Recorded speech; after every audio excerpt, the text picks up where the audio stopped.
Hey, what's up everybody? Bdf coming at you with another video. Alright, I'm all checked in. Everything went as smoothly as possible. I'm in the room literally next door to the room I was in last time, so the adjustment ain't going to be too strange. Sometimes, you get a room that's on the other side and maybe you throw to take the trash out and then you find yourself walking down the wrong hallway because, that kind of thing. But that won't be the case this time. It's right next door.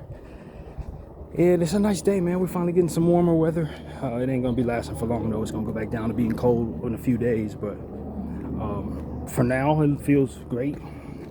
I prepared for it to be much colder. Had a sweater on this morning. It was just a little too warm for that. So yeah, man, all checked in. Everything's good. Had a good morning, and now I'm going to continue my day by getting some groceries and stuff like that. A local Target run.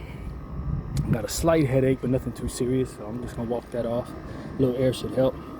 Probably some motion sickness from riding in the car with the guy this morning. He was driving a bit faster than my body probably appreciated, but got me where I needed to go, and it was working. It worked out. Yeah, everything is good, man. I can't complain. Looking forward to whatever the Lord has in store for the next 3-week period in this particular room. It's a new room for me I've never been in. After a few consecutive times where I'd gotten rooms that I had been in before. Last time that was a new room, and this time it's a new one as well. So that's kind of good to have variety, say that I've stayed in more rooms in the building and that kind of thing. So yeah, man, no complaining. Ready for the Laker game tonight, 5 o'clock. Of course, I made a video for that. Very happy that it went out. It went the way that it did because it required me to do very little homework. And because it was time for me to check out of the motel this morning, it was perfect that I had a very small video to make for the Lakers this morning. So that all of that worked out in divine order, because if I had to do a full regular sized, so to speak, Laker video, that would not have been able to get done until well after all of the things that I'm doing right now get done. And since it's an early game, that would have really sucked. I would have been trying to upload the video and people would have had maybe an hour to watch it. that was the type of thing this would have been if the Lakers didn't play the same team they just played a few days ago. So that team, Utah, had one game in between the time we saw them. And so all I had to do was talk about that game, and it made for a 15-minute video instead of like a 45-minute video where I break down like the last 5 opponents of the team the Lakers are facing. So yeah, man, it worked out really, really good, and now I get to go take care of the next phase of my plan. There's a plan that I've had in mind all day. I knew exactly what I wanted to do as soon as I woke up this morning, how I wanted things to work out. And luckily enough, with the change in management, it's a significantly less check-in process. It took me all of 10 minutes to get checked in, because the old management, they had like 6 and 7 papers for you to sign to get checked in with them. The new guys, you sign your name twice, you put your emergency contact on there, they show you the room, give them the money, and you're out. So that took all of about 10 minutes, 15 minutes. As to where sometimes with the old management, because they didn't have as much personnel to clean these rooms, you'd be waiting there 3-4 hours if it's a bad time. Like, yeah, I've seen me go through that process. So new management has made things significantly smoother. They have a bigger budget, so they're paying for more people to clean the rooms, so you don't have these times where you don't have rooms cleaned and all of that. And it's a smoother process. It's a lot smoother.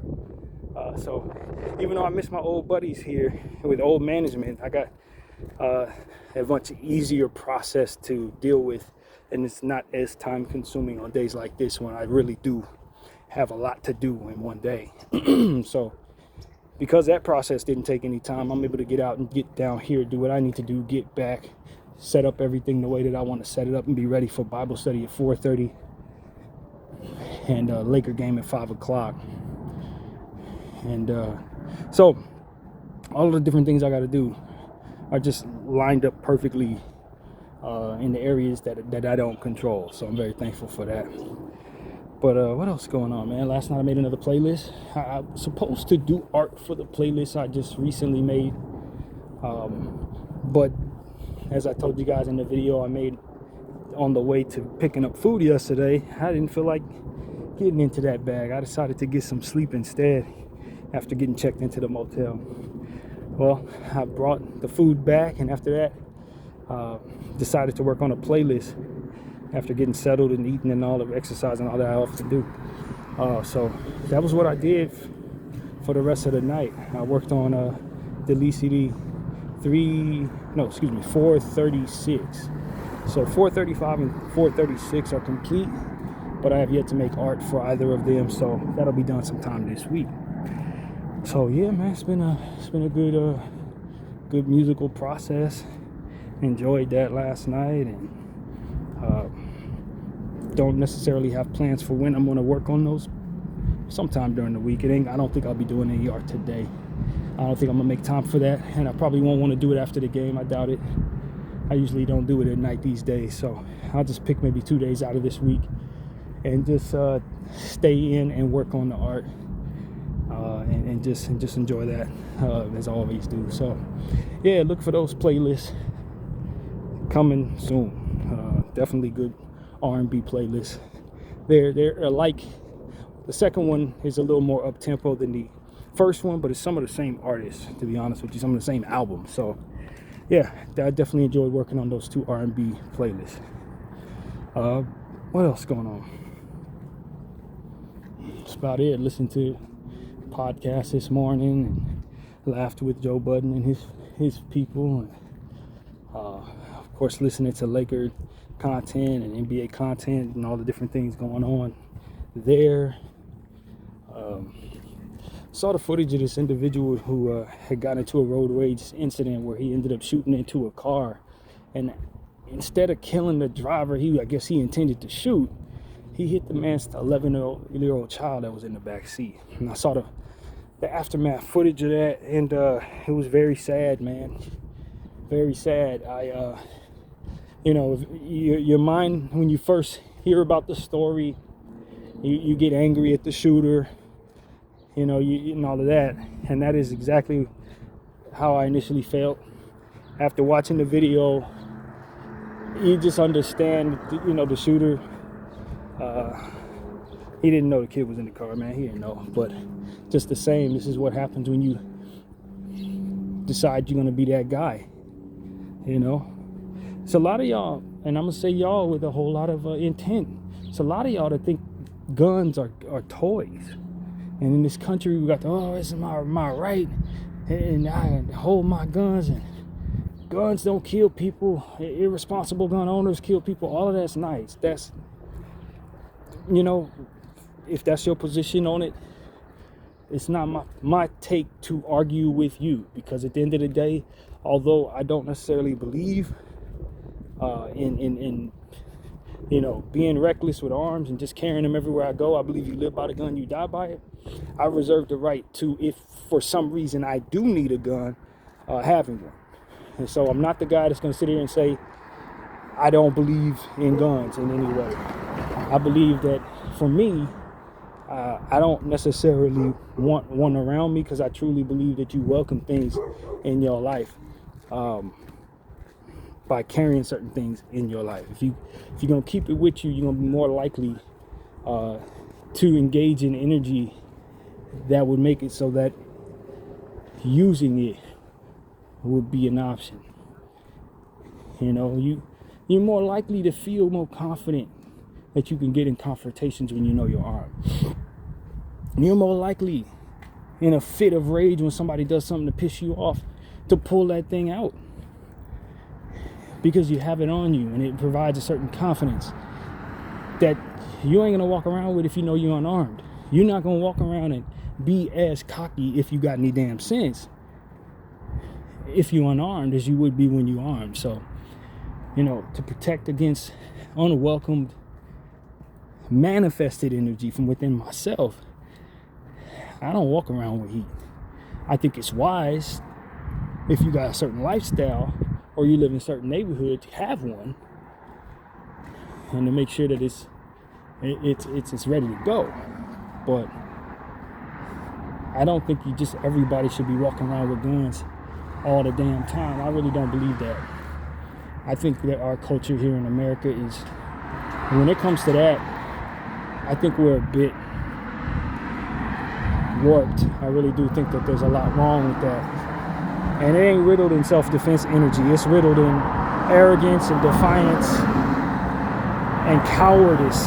I think people who know that as a collective unit, we've done a lot to make people angry at us. So we walk around with a certain culture attached to our guns because we know damn well we've done enough to make people want to kill us as Americans. Let's just be honest.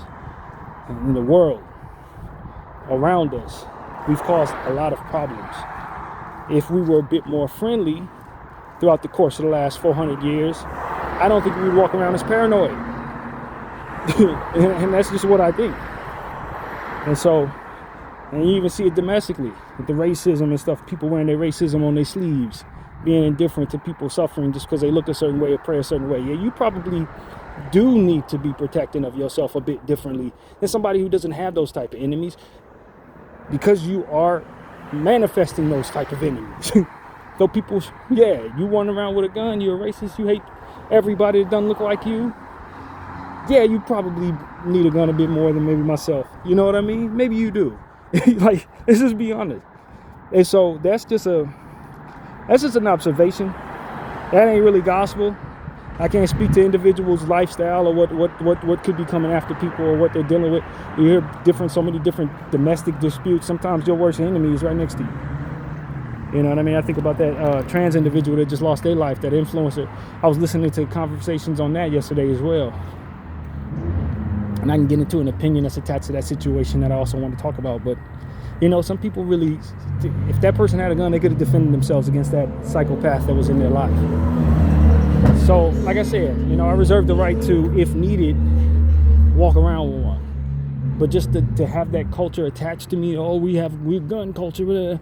I just don't think that you welcome in anything but destruction and potentially becoming somebody who ends up spending the rest of your life in prison because you, in a moment, with a gun, hurt somebody. And for a black person, I guess my position is try to minimize any opportunities that you can possibly create to be arrested and thrown in prison. Since a lot of what it is that we deal with is based on us not being able to stay out of prison, that's kind of how I approach my life. And so my thinking is, if I'm walking around with heat all day, the chances of me doing something that's going to have me thrown in prison for the rest of my life increases dramatically. It just does. That's how I approach it, living life.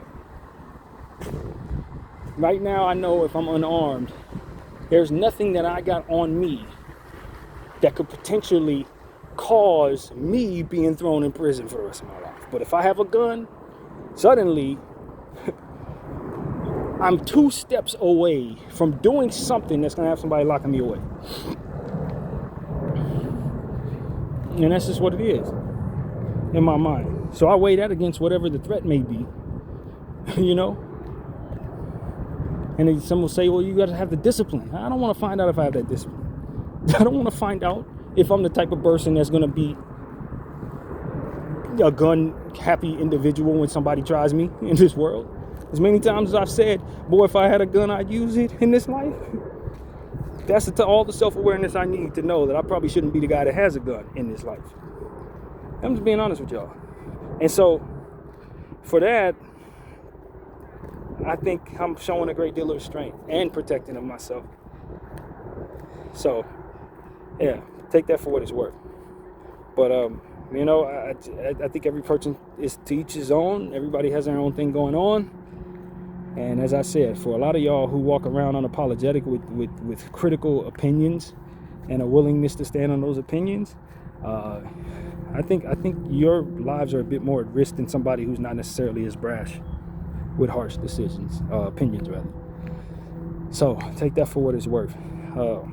But all in all, man, I do want to get into that situation. It was the situation with the trans individual who lost their lives in the domestic violence tragedy.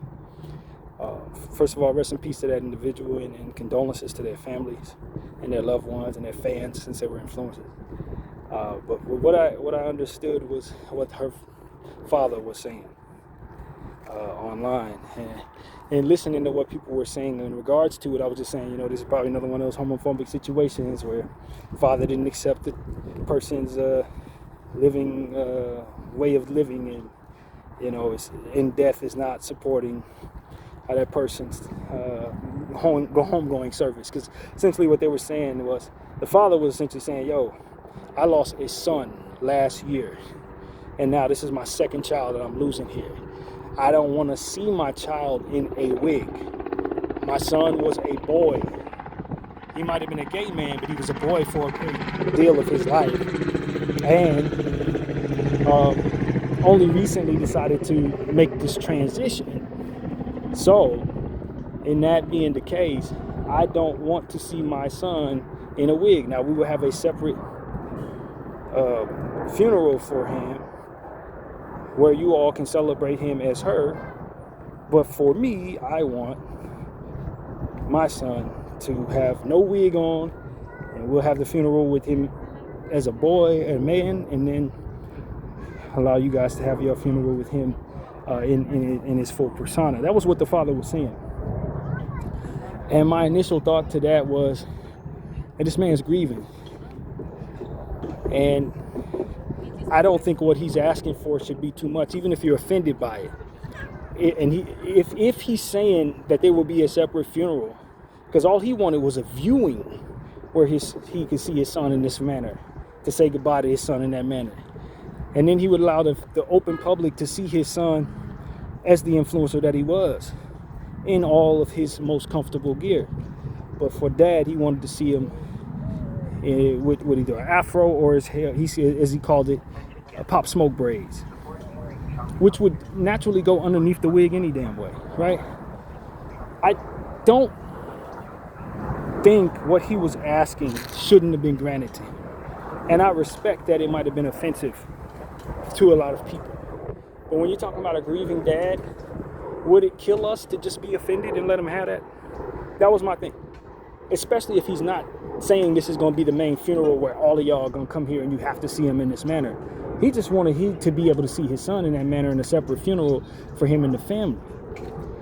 And he said he wasn't going to go to the funeral that y'all was having for, Girl La La, as his persona name was, or her persona name was.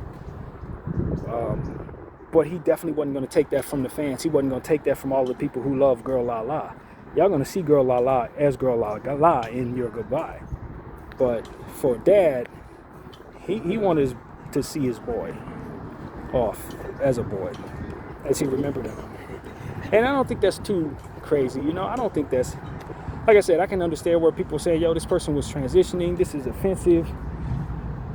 If he wanted to be a boy, he would have been a boy all the time. And look, I get that. I legitimately understand that's what we accept in this society right now. But we have to take it as far as to say that a grieving father who's asking this can't have this for himself. I don't disagree that for a man who's grieving, first of all, a person who's grieving, we ain't asking them to have the most politically correct opinions about things. We're not asking them to be emotionally balanced or be the most understanding. And the fact that he wasn't trying to keep that image from all of those who were also grieving was an olive branch to all of those who demand that he do.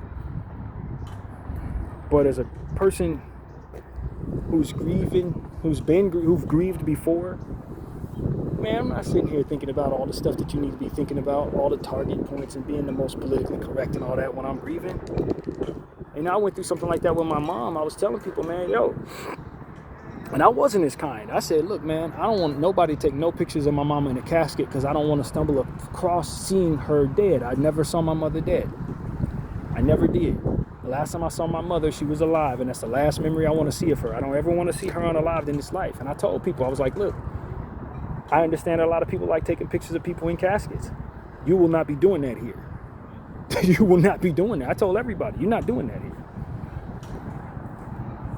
You know, my grandmother called me after my mother had passed while she was in her deathbed, and she said, you know, I'm picking you up, say goodbye to your mom. I'm like, no, you're not. No, you're not. I'm not going to be seeing my mother like that. No, you're not. You're not going to be met with kindness. No, am I getting in the car? No. Thank you for letting me know. The last time I saw my mother, she was alive. I don't need no other view of any kind. I'm not interested in any other thing. And so that was my point of view. There will be no pictures of my mother in this earth that way. It ain't going to be any of y'all taking pictures of her that way, you know, and that was what my position was. He's not as staunch on his position. He's just saying, yo, you can do whatever you want. Just leave me to this. Let me have this. And as somebody who's lost people, you know what I mean, and had to make those type of decisions, the last thing I wanted was people to dishonor my wishes, you know what I mean? My grieving wishes. Whether you think they're appropriate or not. Whether you agree with them or not, whether you think I'm being disrespectful or not. Let me have these grieving wishes. Now, some things are too much, so there's a limit to that. Some things are obviously too much, and some things you can't say yes to. But what I think that man was asking should not have been too much for anybody. And he got a lot of backlash because essentially what they were reporting is that he said he wasn't going to the funeral, which was false. He just said if they weren't going to allow him to see his son without the wig on, he wasn't going, which in my opinion wasn't too much, because he's a grieving father. He should have been able to see what he wanted to see in regards to his son, in my opinion. So that's my take, man. I think a lot of people are up in arms about their identity politics, and you know, if you mischaracterize or misgender anybody, you're like essentially saying the N-word in this society. And look, man, it's not my most sensitive topic, so I don't know if I had the right stuff rolling around in my head when it comes to that type of stuff. But what I will say is we gotta allow people to have a balance to that. You know, anytime we're trying to impose on other people's rights, we become bad guys. You know what I mean? And to a point, that may make me a hypocrite when it comes to the N-word, because I believe in free speech, but then I get offended and want you not to say it if you're not black. You know what I mean?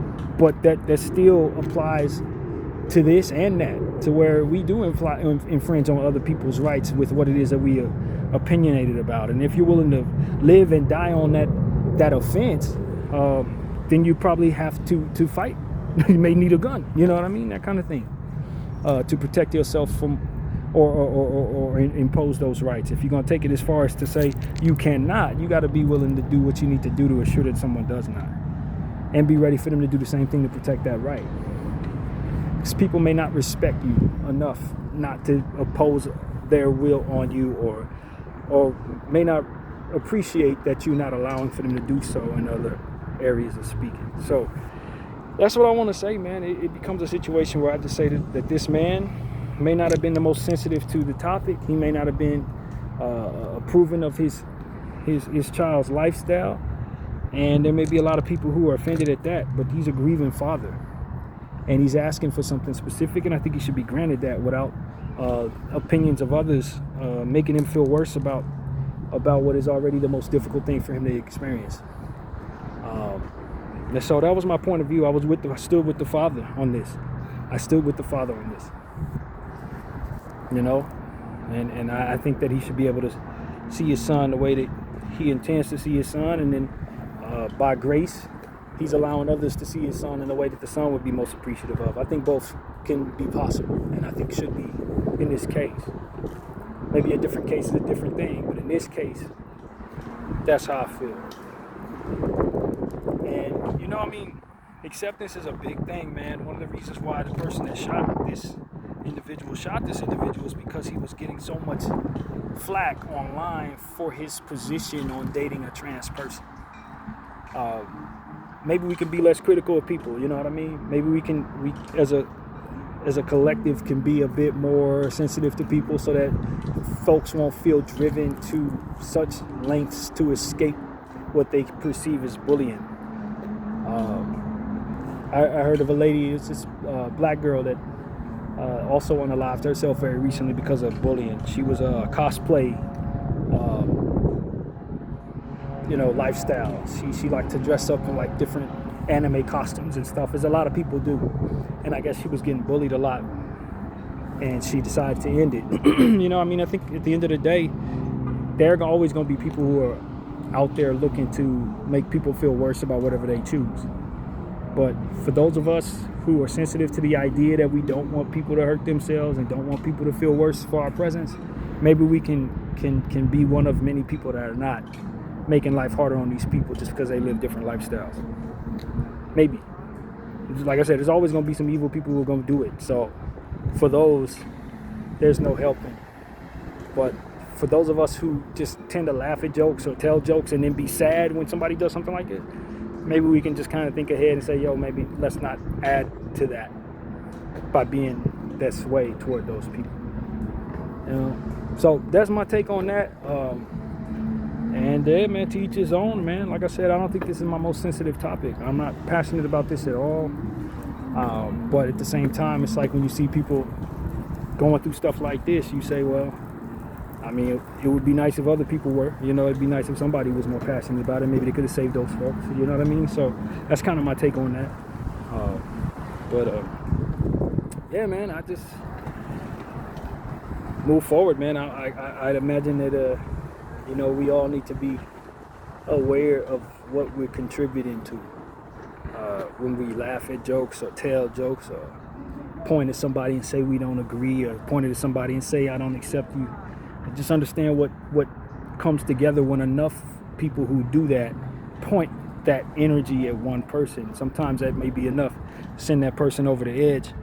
And if they happen to be a gun holder, maybe they harm themselves, maybe they harm you, maybe they do both. Who knows? But you can definitely contribute to somebody's downfall just by engaging in whatever you feel is funny in a lot of cases, or whatever you feel is just.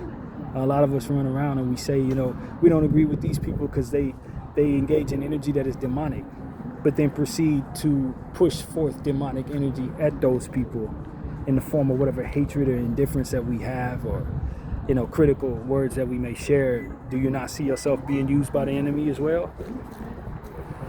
You know, a lot of us don't point our self-awareness in that way. And should. We end up becoming part of a village that hurts people, you know what I mean? That break people down. You know, that needs to be understood. All of us can do better in that way, I believe. So that's pretty much what I gotta say, man. That's my video for the moment.